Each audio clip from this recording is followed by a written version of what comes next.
The Missouri Tigers just have one win against the Georgia Bulldogs since joining the SEC in 2012. However, that victory did come here at Sanford Stadium. And there's some awesome tailgates going on. I'm here with Pat Kelly, a Georgia native, at the 37-yard line. That's a long distance to cover, but Drew Lock did that twice with 2 passes to Emmanuel Hall. A win tonight would not only help the Missouri Tigers match a season-best 5-game winning streak, but also help the Tigers finish with a winning record at home against conference opponents for the first time in 4 years. With all that turnover that's going on in the SEC, it really makes you appreciate what Barry Odom's been able to do with Mizzou this year. Good morning from the NRG Stadium in Houston. The Missouri Tigers are nearly a month removed from their last taste of game action, and today that wait is finally over. When it comes to football, your last chance to play may come before you even realize it. I went to cut and miss a guy, and then I just got hit, I guess just right as I planted, and just kind of popped a little bit. Wolken has missed all of what would have been his third and final year as starting quarterback after tearing his ACL in summer football camp. Hit me pretty hard, I guess, because you grew up with football and you put in all the work for it, and then your senior year's just gone.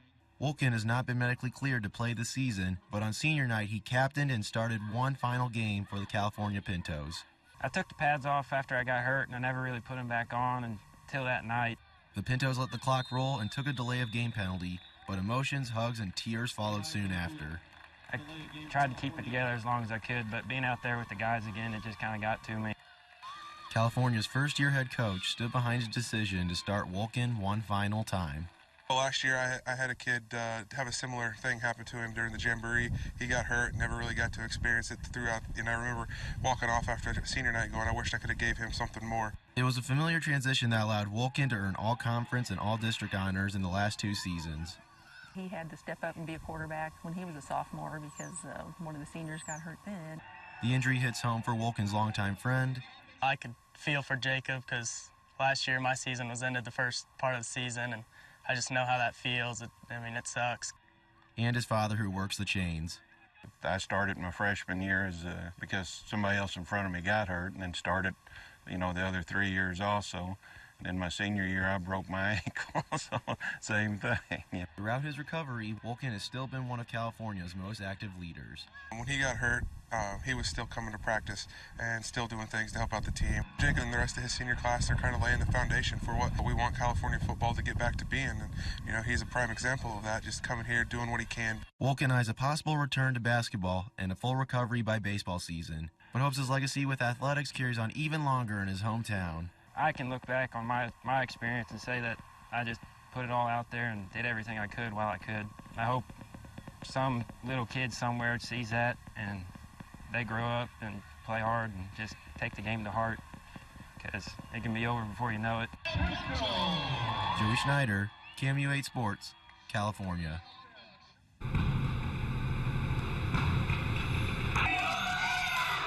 Bocce ball is one of 21 sports offered to Special Olympics Missouri athletes. The game is one of many that could see growth after construction broke ground on Missouri's Training for Life campus nearly 7 months ago. It's an opportunity for people with intellectual disabilities to come to this campus and train in the sport they love, or find a new sport that they never even heard of because maybe it's not offered in their area. The plan, nearly 10 years in the making, could become a reality as soon as next fall. Once completed, the 34,000 square foot Mecca in Jefferson City would be the largest Special Olympics venue in the United States. Being able to bring kids and adults from across the state of Missouri into one place to learn and teach them. And I think that's the unique part. The potential for easier commutes, stronger resources, and more competitions gives the campus plenty of excitement for athletes. You get to travel less and the opportunity to see.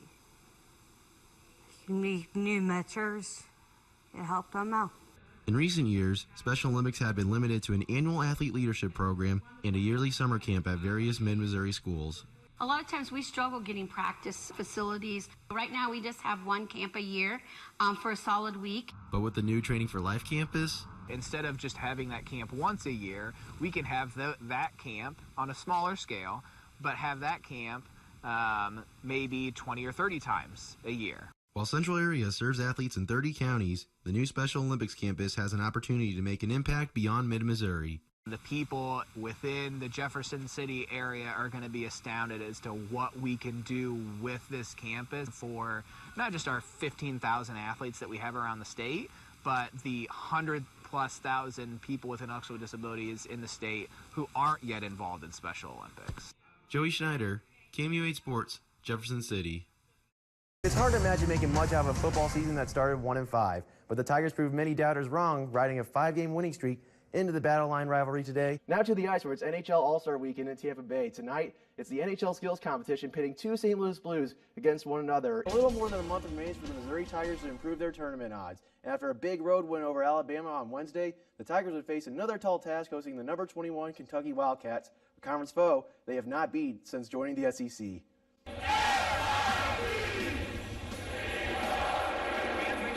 A rocking atmosphere at Mizzou Arena today. Fans booing former target Kevin Knox. First quarter, Cassius Robertson finds Jonte Porter open, looking for the three, and he converts. The Tigers shot 30% outside the arc today. Late in the first half, things get a little dicey. Jared Vanderbilt and George Geis get tangled up under the rim.